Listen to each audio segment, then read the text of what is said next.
Seconde table ronde, tout de suite, ici, au Conseil de la région Hauts-de-France. Comment les nouveaux métiers et les nouvelles formes de travail peuvent changer la donne dans les territoires. Et pour en débattre autour de cette table, Virginia Billon, directrice régionale de la Croix-Rouge, le lieutenant-colonel Philippe Bruni, responsable du bureau Action pour la jeunesse de l'armée de l'air et de l'espace, Bruno Courme, directeur de la fondation Total Énergie, et puis Benjamin Grange, directeur de Denso Consulting, qui nous parlera également de la mutualité générale. Madame et messieurs, bonjour. Les nouveaux métiers, d'abord d'une phrase. Pour vous, est-ce que c'est de manière automatique, je dirais une nouvelle chance de cohésion, ou est-ce que c'est parfois une menace pour certaines catégories de population qui peuvent se retrouver exclues? D'une phrase chacun. Colonel Bruni. Alors, c'est pas tant dans les métiers en eux-mêmes, la chance de cohésion, parce que la grandeur d'un métier, dirait un aviateur célèbre, Saint-Exupéry, c'est de réunir les hommes. Donc, peu importe le métier, peu importe l'époque, c'est pas tant le métier, c'est surtout dans l'approche de ces nouvelles formes de travail, de ces nouveaux métiers. Et vous parliez de la jeunesse, je suis un peu placé pour en parler. C'est la façon de procéder vis-à-vis de ces jeunes qui vont donner cette nouvelle cohésion ou la recherche de cohésion. Virginia Billon, c'est une chance automatiquement, les nouveaux métiers, ou un risque parfois, en matière de cohésion? C'est un peu des deux. Tout dépend des conditions d'emploi finalement. Et ça doit rester une chance. Donc, à nous, employeurs, puisque aujourd'hui je représente l'aspect employeur de la Croix-Rouge française, d'en faire une chance. Bruno Courme. Nouveau métier, nous, on est une compagnie face à une transition énergétique, une transition qui va devoir aller très vite. Je pense que c'est une formidable opportunité pour rapprocher les entreprises de la société. Donc en termes de cohésion, c'est formidable d'aller tous dans la même direction. Benjamin Grange. Histoire de ne pas répéter ce qui a été dit avant, je dirais deux mots, effort et courage. Effort parce que, en fait, à tout âge, on a la nécessité, si on veut rester finalement dans la société, dans la vie professionnelle, de continuer à se former vers ces nouveaux métiers, parce que les métiers évoluent. Courage aussi parce que c'est au chef d'entreprise d'impulser ce passage vers ces nouveaux métiers, c'est-à-dire de faire en sorte que ses collaborateurs soient toujours dans cette logique aussi de quête et de formation. Et c'est comme ça qu'on évite ce qui se passe beaucoup encore dans les territoires, c'est-à-dire un jour, on voit les gros titres dans la presse d'une fermeture d'usine parce qu'on n'avait évidemment pas anticipé, non pas la mutation technologique, mais la formation et la reconversion des collaborateurs face à une mutation technologique. Merci pour ce premier tour de table. Virginia Billon, donc les métiers dans le champ du travail social, c'est par nature, par principe des métiers d'engagement fort. L'engagement évolue bien sûr avec les besoins de la société. Vous dirigez la Croix-Rouge dans les Hauts-de-France. D'abord, c'est combien de divisions, la Croix-Rouge dans les Hauts-de-France ? Alors la Croix-Rouge dans les Hauts-de-France, la partie donc association gestionnaire d'établissements sociaux, médico-sociaux et sanitaires, c'est environ une soixantaine de structures pour 700 salariés et presque 2000 personnes accompagnées. Donc chez vous, il y a de nouveaux métiers qui apparaissent, peut-être en liaison avec une complexité toujours croissante de notre société. Il y en a un dont vous m'aviez parlé qui a l'air particulièrement nécessaire en termes de cohésion, c'est coordonnateur de parcours. Vous pouvez nous en dire davantage? Qu'est-ce que c'est qu'un coordonnateur de parcours? Un coordonnateur de parcours, finalement, alors oui, c'est une évolution du travail social et ça va être une personne qui va faciliter le parcours. Alors je vous disais qu'on accompagne près de 2000 personnes. Ça peut être des personnes en situation de handicap, des personnes âgées, parfois des personnes âgées isolées, des personnes en situation de grande précarité et on va dire l'autre dernière catégorie, des personnes avec un statut de réfugié. Ils ont pour ainsi dire tous en commun parfois de se retrouver en difficulté face à la complexité même du maillage territorial, du nombre d'interlocuteurs, d'intervenants. Et les personnes accompagnées au sein des établissements et services de la Croix-Rouge, de ce fait, nous, notre rôle, enfin en tout cas le rôle de ces nouveaux métiers, ça va être de faciliter, ça va être d'ouvrir les portes, ça va être aussi de pouvoir accéder aux droits, parce qu'on parle beaucoup aussi parfois de renoncement aux droits, mais finalement les personnes renoncent à leurs droits par ignorance et par une multiplicité d'acteurs. C'est clairement pas simple parfois de s'y retrouver. On l'évoquait un petit peu ce matin en démarrage sur le millefeuille organisationnel, même d'un territoire. Donc ce coordinateur de parcours, il va accompagner la personne sur la définition alors, de ce qu'on appelle son projet, donc ce qu'il souhaite faire, là où il souhaite être accompagné, et il va lui expliquer et lui enfoncer des portes. Donc lui, il est un peu... enfin, il connaît tout et il connaît les rouages administratifs parfaitement, c'est ça ? Alors c'est ça. Alors malgré tout, dans certains secteurs, parce que la réalité d'accès aux dispositifs ou aux droits d'une personne ayant un statut de réfugié désirant aller vers l'emploi n'est pas la même réalité, les mêmes attendus qu'une personne âgée, isolée, qui ne souhaite pas entrer en EHPAD et qui souhaite être accompagnée sur tous les actes de sa vie quotidienne. Donc ils vont être spécialistes quand même des dispositifs par rapport à des publics, mais ils ne vont pas être experts, ils ne vont pas remplacer un CCAS, une maison départementale des personnes en situation de handicap, une OFI. Il va juste bien connaître les compétences de chacun. D'accord. Vous formez des personnes à ce nouveau métier ? Vous les formez pour ça ? Oui. Oui.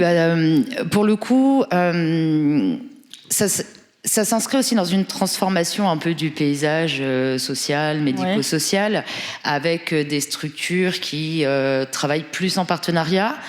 On parle beaucoup de logique de plateforme. Oui, vous m'avez parlé d'un dispositif qui s'appelait la plateforme. C'est ça. Et en fait, une plateforme, ce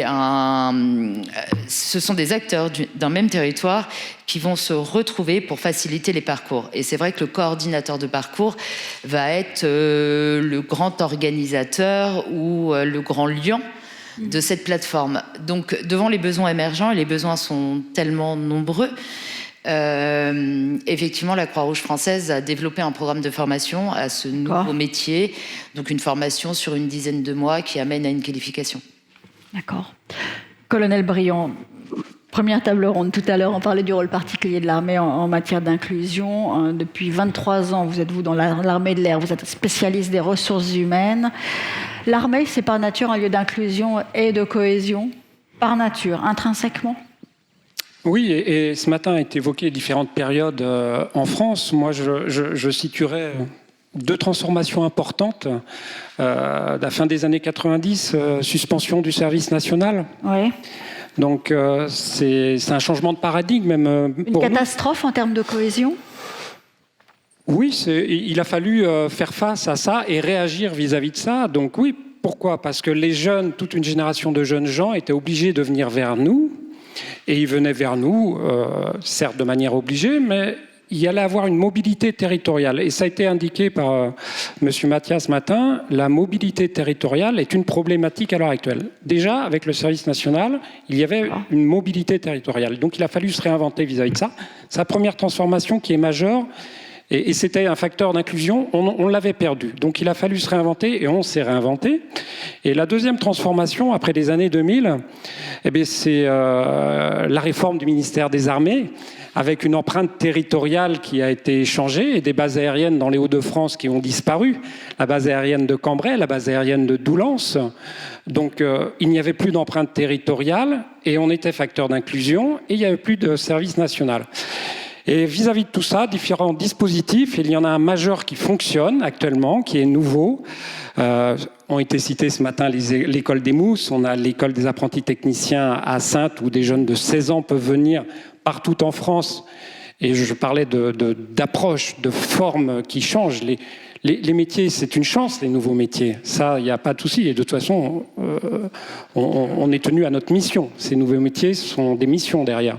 Mais cette forme d'approche, l'école des apprentis techniciens de Saintes, à 16 ans, un jeune qui est volontaire, qui est séduit par l'aspect militaire, il peut maintenant pas passer un concours, mais de Solenzara ou de Cambrai peut déposer son dossier de candidature. Donc on a fait un maillage numérique du territoire pour justement...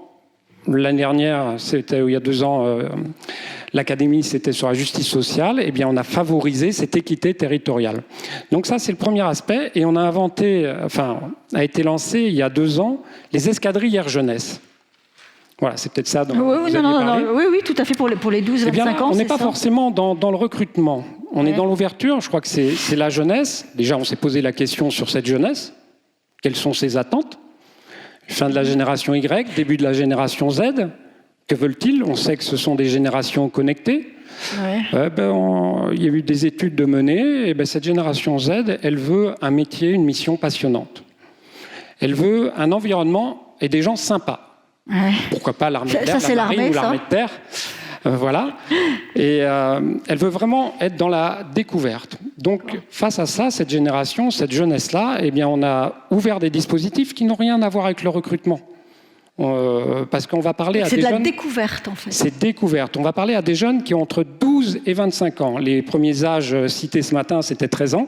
Eh bien, je baisse un peu cet âge-là, 12 à 25 ans, pour ouvrir nos portes. Je disais tout à l'heure, fin du service national, suspension du service national. Eh bien, il faut aller faire montrer ce signe d'ouverture vers les jeunes.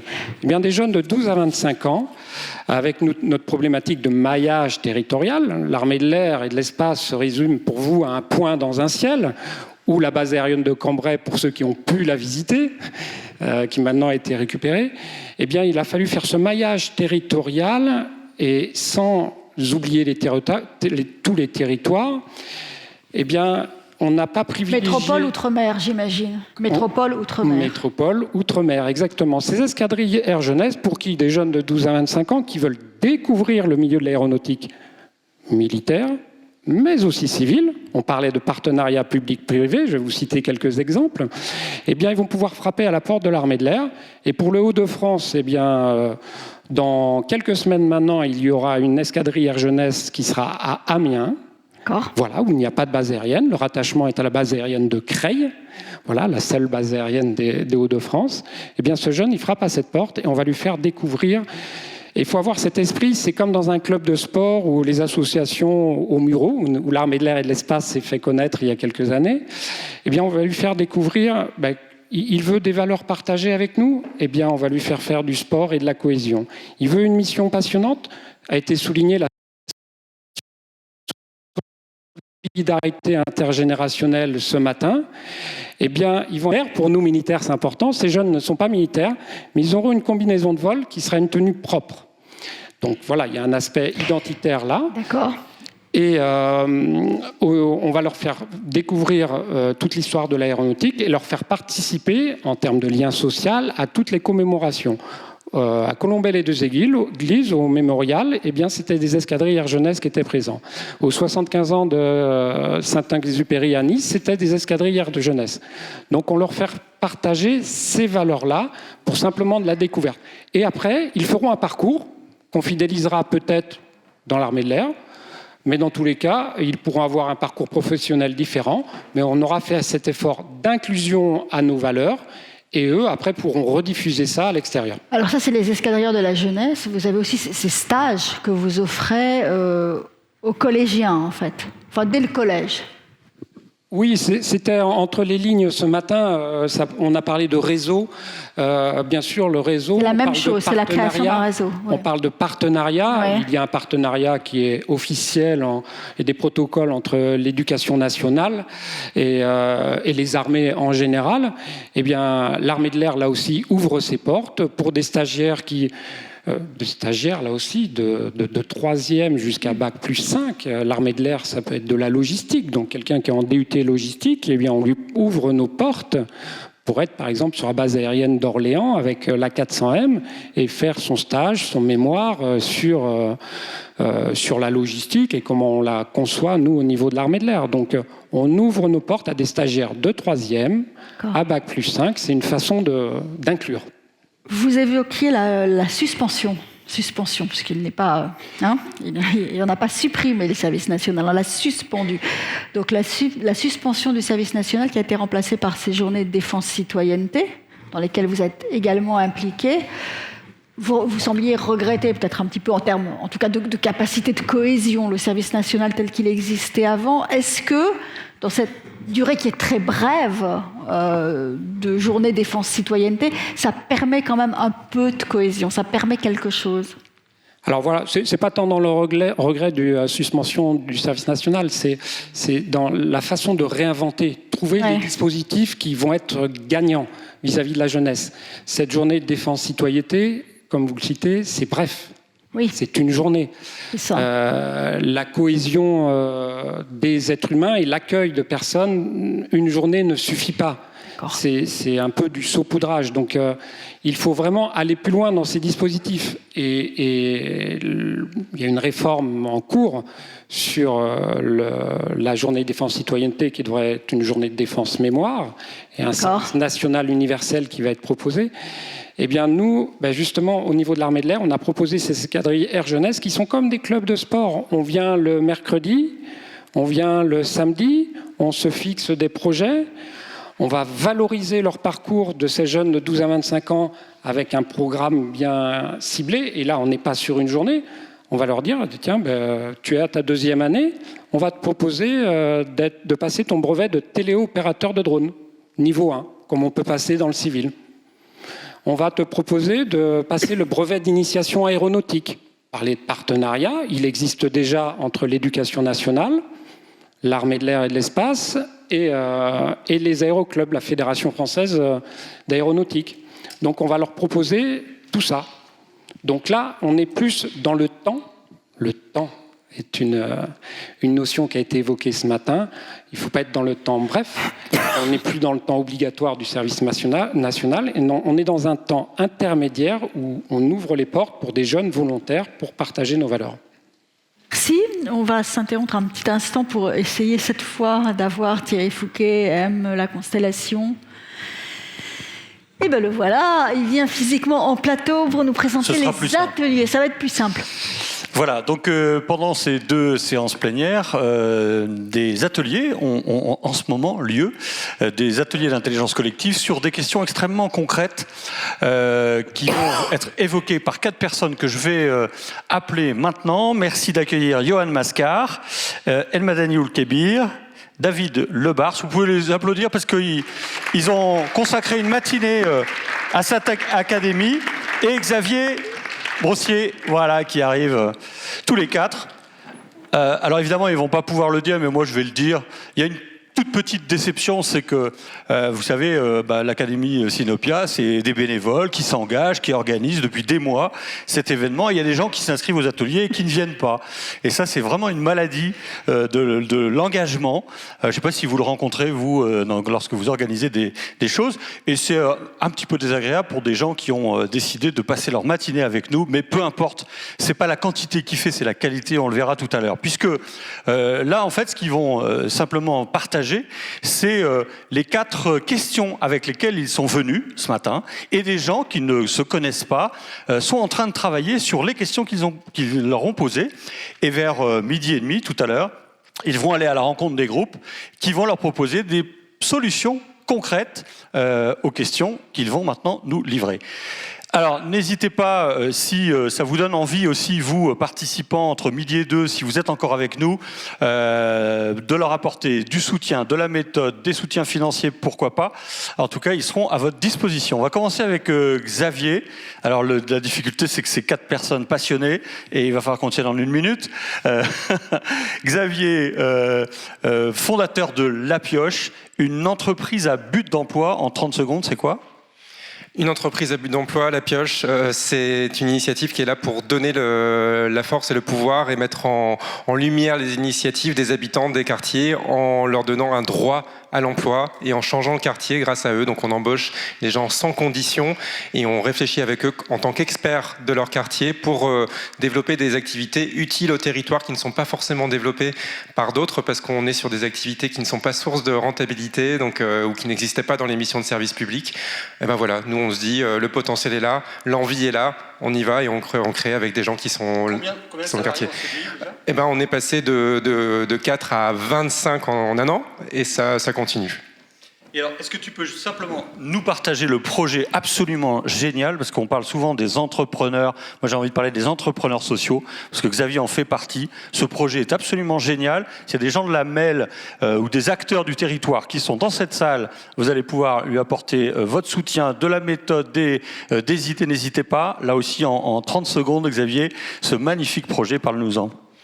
Alors, on a un projet qui s'appelle Altermobilité. On va travailler sur la transition écologique au niveau de la mobilité. On va proposer aux gens de modifier leur comportement, mais en les aidant. On va vous détacher un peu de votre voiture, mais on va vous aider à vous stationner. Par exemple, quand vous allez au CHU, quand vous allez dans des zones engorgées, quand vous venez ici, eh ben, il y aura des agents postés qui vont vous proposer d'aller mettre votre voiture dans un parking relais, et pendant ce temps-là, de faciliter votre quotidien. On a votre voiture, ben, on vous propose d'aller la laver. On vous propose d'aller faire des petites réparations. On vous propose d'aller chercher vos courses. À chaque fois, on ne va pas le faire nous-mêmes. On porte juste la voiture, mais on fait travailler des initiatives locales, on fait travailler des ESAT, on fait travailler des chantiers d'insertion, on fait travailler des circuits courts.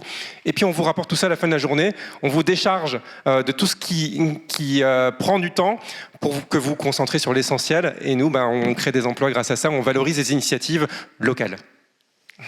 Merci beaucoup. Applaudissements. Ouais. Monsieur le commissaire, c'est comme ça qu'on dit, hein, David Lebars, qui est le délégué général du syndicat des commissaires. Vous êtes venu avec une belle question ce matin, une grande et belle question. Je vous la laisse nous la révéler. Oui, une question même essentielle, qui est comment faire vivre le lien de confiance entre la police et les populations. Je dis bien les populations, parce que c'est comme ça que la question est formulée, ce qui peut d'ailleurs poser d'autres questions. On a tous bien compris que dans une période compliquée qui est la nôtre, dans notre grande démocratie, on a aussi des conflits, on a vécu des conflits difficiles, on va en vivre d'autres, et tout ça a pu interroger, a pu questionner, puis il faut savoir se remettre en question dans la vie. Puis moi, je suis très fier de pouvoir venir en parler en public, parce que un des grands sujets de la police, c'est aussi sa capacité à communiquer, et c'est ce que j'essaye de faire au modeste niveau dans lequel je suis, c'est-à-dire d'ouvrir une fenêtre vers la société civile qui manque de connaissances du monde policier. Merci beaucoup. Là aussi, applaudissements. Passionnant. El Malani, alors on va pas jouer les vouvoiements, on se connaît, El Malani, qui a fondé une magnifique association qui s'appelle Pour toi l'entrepreneur. En deux mots, c'est en bas d'une barre d'immeubles à Lille Sud, dans les quartiers, et en fait, il propose à tout le monde de rentrer. Ce lieu est à vous. Je le dis parce que je suis un peu militant de cette association. Et en fait, en 3 ans, ils ont créé plus de 20 entreprises. Des gens qui n'auraient jamais cru pouvoir créer une entreprise. Et ils ont remis plus de 300 personnes à l'emploi, c'est ça ? Ouais, c'est ça. Donc il y a tout un volet de création, et donc mais la création c'est pas une fin en soi. Donc on est là pour ramener l'entreprise dans les quartiers, et il y a un volet vraiment d'accompagnement vers la création d'entreprises, mais aussi un volet d'accompagnement vers l'insertion professionnelle des populations des quartiers du croissant sud de l'île. Et donc ton besoin à toi, c'est aidez-nous le milieu, en particulier des entreprises, on a besoin de vous. Alors on essaie de mettre en relation donc des chefs d'entreprise engagés qui vont devenir mentors, et les mettre en relation avec des porteurs de projets.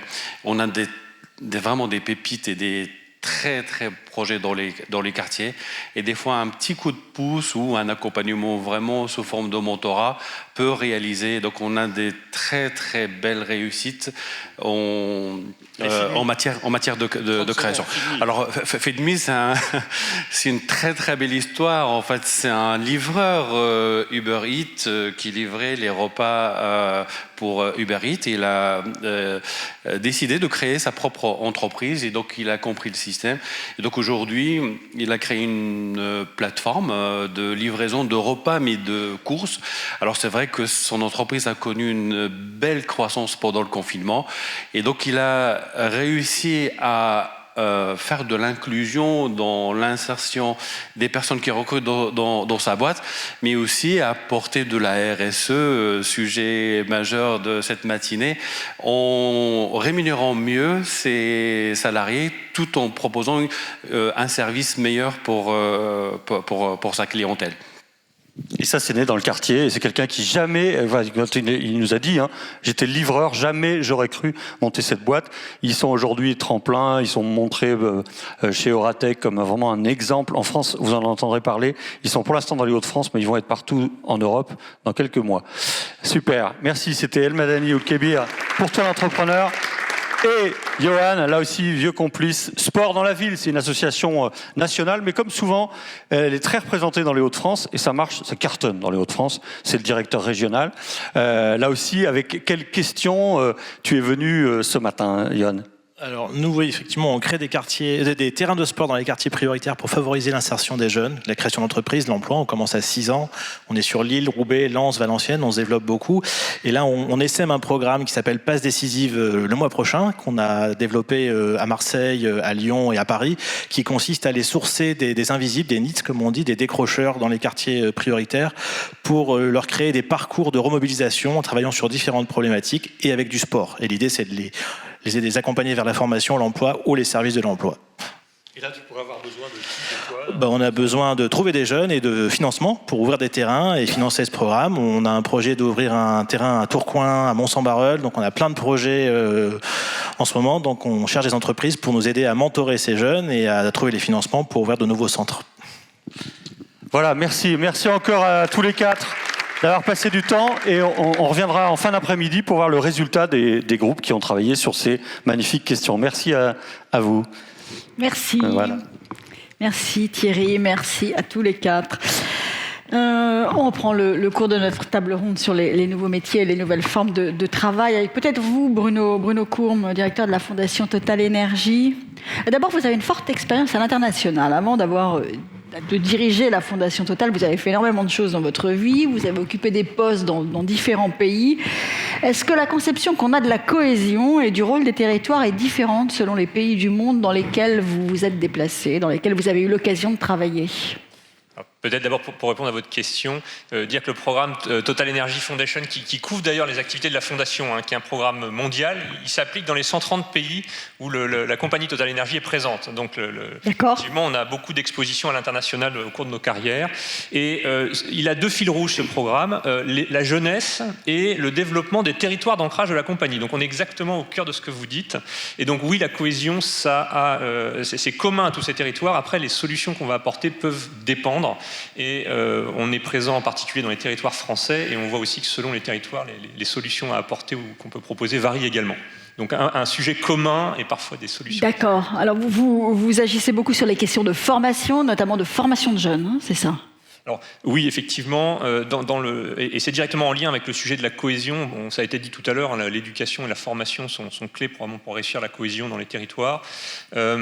On a aussi, étant un industriel, on part aussi de ce constat qu'il y a 70 000 emplois industriels en France qui sont non pourvus. Et pourtant, il y a des jeunes qui cherchent du travail. Donc, comment est-ce qu'on peut faire pour essayer d'amener les jeunes à l'emploi, quelque part ? Donc ça, c'est un des sujets auxquels on essaye de contribuer. Et je vais vous parler d'un exemple, peut-être 2 si j'ai le temps. Oui, 2. Un exemple dont je vous parlais l'an dernier, il y a à peu près 1 an, où on était en train, et donc c'est fait aujourd'hui, on a construit dans le nord de Paris, à Stein, en Seine-Saint-Denis, un campus qui est dédié au métier de l'industrie du futur. Parce que l'industrie, c'est pas Zola, c'est pas non, je plaisante, je caricature, mais aujourd'hui, il y a cette image toujours de l'industrie, métier difficile, et c'est une image qui est non seulement chez les jeunes, mais aussi chez les familles. Et ça, c'est un vrai problème pour nous, pour arriver à orienter des jeunes vers des métiers qu'on a finalement un peu laissés se déconsidérer. Et donc, partant de ce principe, on a créé un campus qui a vocation d'accueillir jusqu'à 400 jeunes par an. 400 jeunes, c'est beaucoup, et de les former à des métiers de l'industrie de demain. Alors des exemples, c'est de la maintenance non destructive, c'est de la numérisation d'installations industrielles. Il y a plein de choses à faire qui font appel à des nouvelles technologies dans le monde de l'industrie.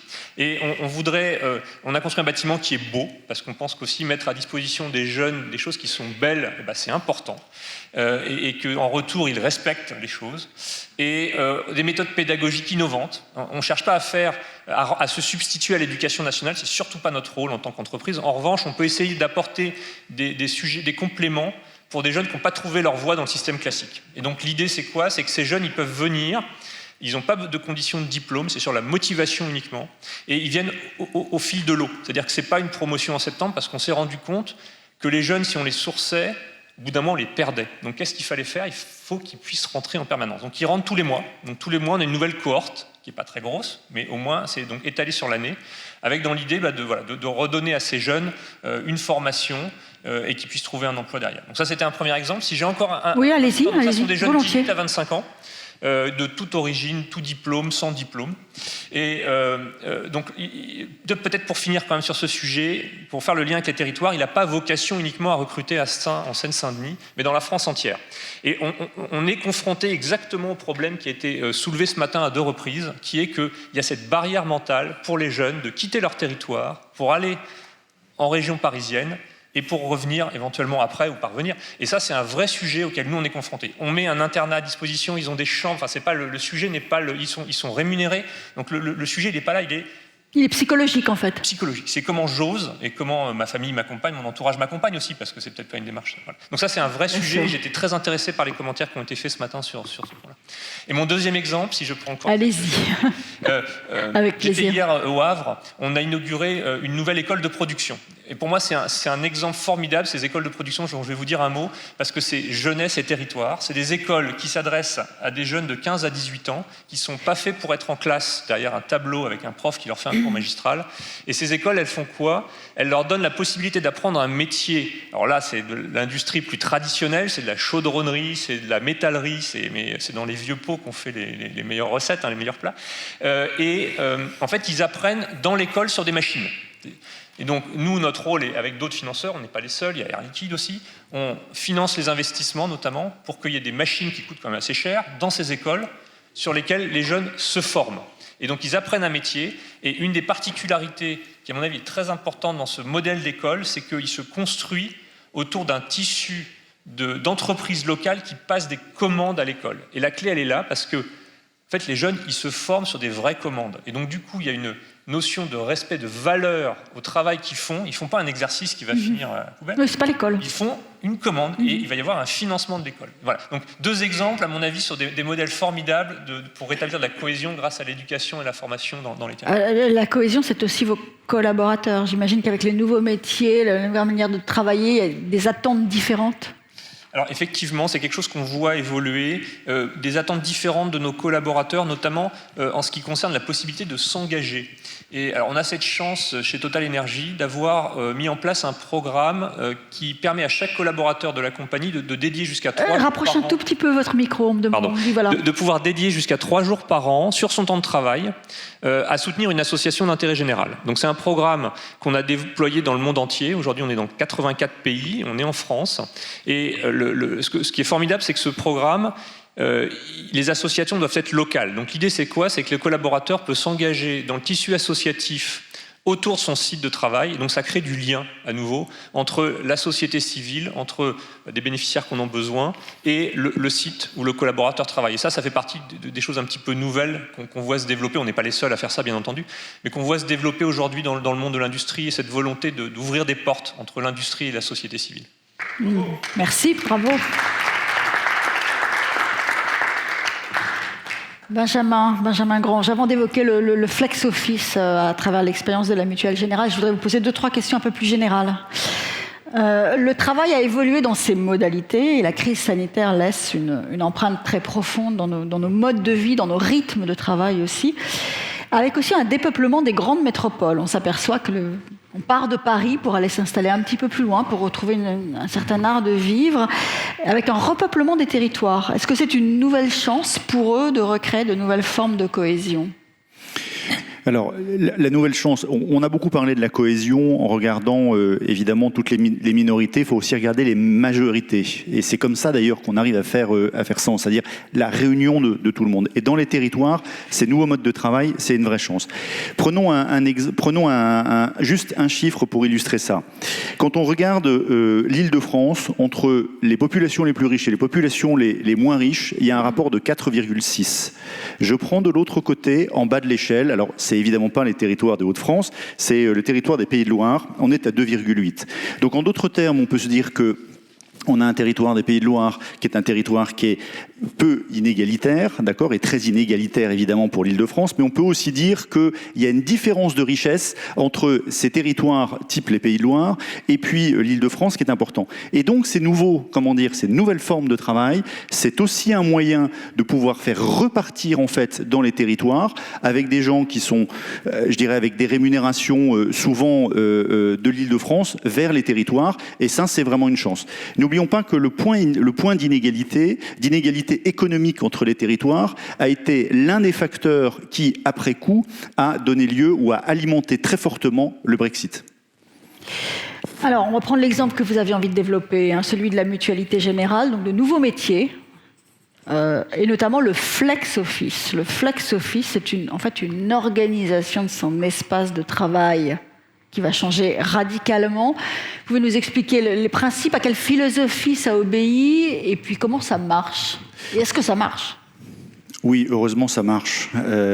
Sinon, on ne présenterait pas quelque chose qui ne marcherait pas aujourd'hui. On peut présenter quelque chose qui ne marche pas à titre de contre-exemple, pardon. Ce qui est assez paradoxal, c'est que les grands changements se font souvent sous la contrainte. Ouais. Le télétravail et toutes ces formes en fait, de travail à distance, ça fait 25 ans qu'on en parle, et finalement, elles ont commencé à fonctionner ou à passer des caps dans leur utilisation à partir du moment où il y avait des contraintes. On a eu les grèves de 2019, et on a eu évidemment la crise sanitaire où résilience oblige, il a bien fallu passer dans ce type ce type d'organisation. Après, à la sortie de la crise sanitaire, même si je me projette un petit peu dans l'avenir, se pose la question de ce qu'il en reste et de comment, en fait, cette expérience du télétravail où la technologie a permis aux entreprises d'être résilientes, eh bien, comment on arrive à ancrer vers quelque chose de mieux. N'oublions pas que pendant la crise sanitaire, on a quand même expliqué aux collaborateurs que le bureau, c'était chez eux, et que la famille et le travail, c'était à peu près pareil, qu'il fallait qu'ils se débrouillent avec les enfants, les écoles l'addition à distance, le respect des horaires de travail, etc. Et tous les abus qu'il y a eu, puisque je vous rappelle que dans les plus gros abus qu'il y a eu au démarrage du télétravail, c'est beaucoup de chefs d'entreprise qui se sont mis à faire du micromanagement, du micro-flicage de leurs collaborateurs, parce que, ayant du mal eux-mêmes à passer le cap de lâcher prise de collaborateurs et de faire confiance.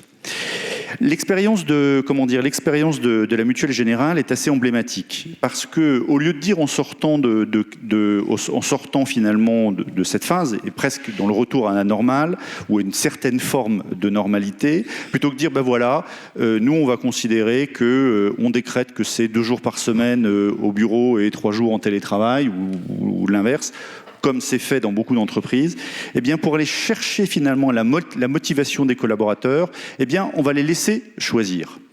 On va les laisser choisir de s'organiser comme ils le souhaitent, et de manière en fait assez libre, partant du principe que s'ils arrivent à concilier leur vie personnelle et leur vie professionnelle, eh bien ils vont être beaucoup plus engagés, beaucoup plus motivés et probablement beaucoup plus performants. Et donc c'est le pari audacieux qu'a fait la Mutuelle Générale de mettre en place ce concept-là qu'ils ont appelé Open Travail et qui donne d'excellents résultats puisque dans les enquêtes en fait vous savez, il y a toujours des enquêtes de motivation, de satisfaction, et bien évidemment, c'est monté vraiment en flèche avec une productivité qui là encore, a plutôt fait des bons. Donc on voit très bien que en sortie de crise sanitaire, on est capable de mettre en place des choses qui sont des organisations nouvelles, un peu différentes, et surtout qui partent du principe que ce n'est pas forcément aux chefs d'entreprise ou aux dirigeants d'imposer la solution de haut en bas, mais aussi de laisser une part aux collaborateurs pour décider ce qui est le meilleur compromis. Merci beaucoup. On a Joséphine Staron avec nous qui va vous poser quelques questions aux uns et aux autres oui, bonjour, qui viennent d'Internet. Bonjour Joséphine. Bonjour, on a effectivement quelques questions de nos internautes. Tout d'abord sur le télétravail. On nous dit que le télétravail peut conduire à l'isolement. Alors comment les territoires peuvent-ils repenser leurs aménagements et leurs offres en matière de services publics, de commerce, de tissu associatif aussi, pour éviter l'isolement des personnes qui sont en télétravail permanent ou quasi permanent? Je veux bien prendre la question. Vas-y. En fait, pour arriver à créer une culture d'entreprise, c'est une évidence, mais il faut partager des choses, il faut partager de l'expérience. Vous avez cité tout à l'heure la cohésion comme étant aussi une forme de temps long. Il faut vivre des choses ensemble. Et c'est vrai que quand on est isolé en télétravail, on ne vit pas forcément.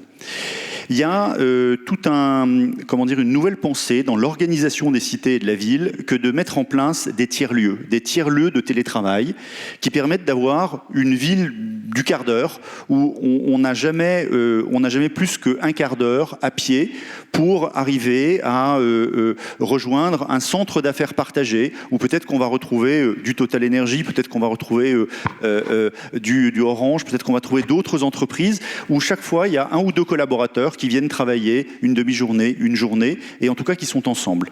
Ça ne recrée pas de la culture d'entreprise, mais ça crée en tout cas une forme de convivialité, d'émulation, d'esprit de travail qui correspond bien. Joséphine ?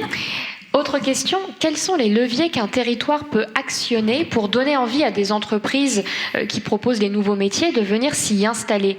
Concrètement, comment convaincre que son territoire est meilleur qu'un autre ? Peut-être Bruno Courbe ?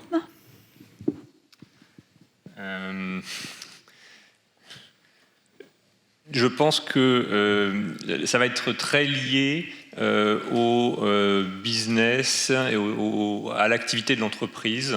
Et peut-être pour faire le lien avec un sujet qui nous préoccupe tous, qui est celui de la transition énergétique, ça va être de construire une politique énergétique en impliquant toutes les parties prenantes sur le territoire, donc les entreprises, bien entendu, les collectivités locales et les habitants. Donc ça va être sur une question de proposer des moyens de dialogue, j'aime bien le terme de jouer collectif, parce que je pense que c'est extrêmement important, notamment dans l'intérêt général, mais là la question n'était peut-être pas directement dans ce domaine-là, d'arriver à faire jouer tous les acteurs ensemble, et je crois beaucoup à cette notion d'ambition commune. Donc si un territoire peut construire cette ambition commune et montrer comment chacun s'y relate, s'y raccroche, y compris les entreprises, ça sera un facteur d'accueil ou d'attractivité. Virginie Billon, vous aviez quelque chose à ajouter ? Oui, mais en fait, en complément, parce que je voulais exactement rebondir sur la question du partenariat, ou en tout cas du maillage du territoire. Lorsqu'on vient chercher la Croix-Rouge aussi pour monter des structures, nous, ce qui nous importe, c'est effectivement quel est le besoin, quel est l'attendu et quel est le sens en fait de cette implantation et le degré d'ouverture, à savoir comment on va pouvoir tous travailler ensemble, que ce soit entreprises, acteurs associatifs ou partenaires publics pour pouvoir mailler des réponses. Joséphine, pardon. Question. Vous en avez une dernière question ? Une dernière, promis. Le télétravail et les métiers du numérique, c'est bien, mais de fait, ça exclut tous les habitants des territoires qui sont isolés, dans lesquels la connexion au réseau Internet peut être instable. Les fameuses zones blanches. Alors, est-ce que vous ressentez cette fracture et avez-vous le sentiment qu'elle est en train de se résorber, ou alors comment est-ce qu'on peut accélérer le processus ?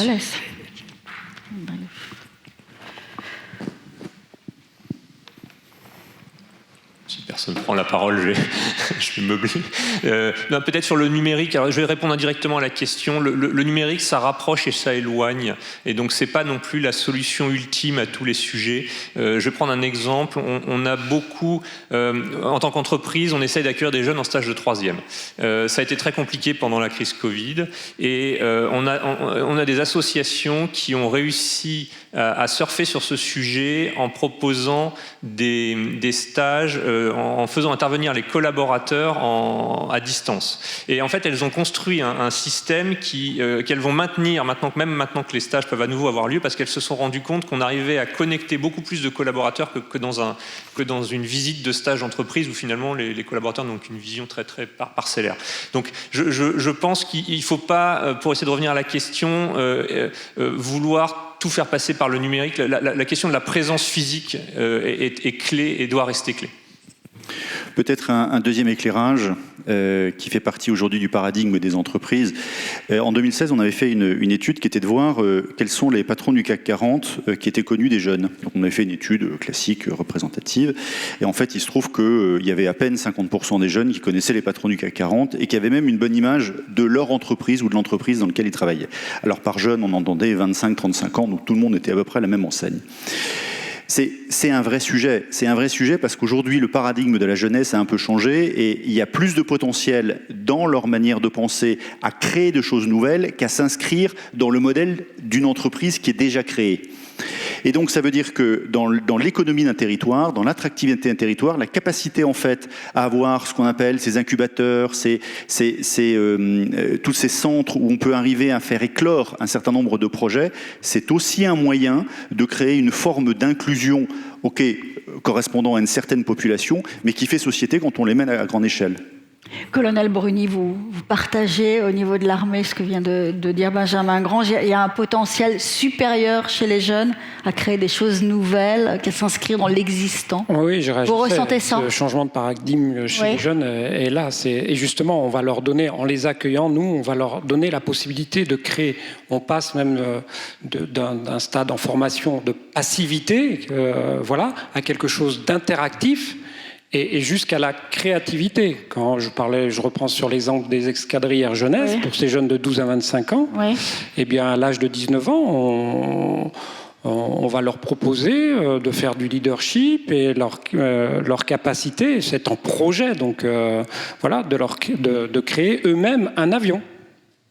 Voilà, ça se fait à titre privé, ils font un avion, mais justement pour une émulation collective, en termes de création, on va leur proposer ça. De créer eux-mêmes leur propre avion, bien sûr encadré. Ce qui est un défi incroyable. Bien sûr avec la certification derrière. Bien sûr. Mais c'est un défi. C'est en projet pour le moment, mais vous voyez, on répond à cette entente-là et il y a vraiment un changement de paradigme là-dessus. Virginia Billon, vous aurez le mot de la fin. On parlait engagement jeune et je ne peux pas m'empêcher non plus aussi de penser à la partie bénévole de la Croix-Rouge parce qu'on est souvent connu par ça et c'est plus de 60 000 personnes en France. Et on ne connaît pas de crise de bénévolat des jeunes. Clairement, à la Croix-Rouge comme ailleurs, les jeunes viennent pour s'engager sur un projet de territoire. Donc il n'y a pas de crise de l'engagement et du bénévolat des jeunes. Non, et l'engagement est le fondement de la cohésion aussi. Merci beaucoup à vous quatre.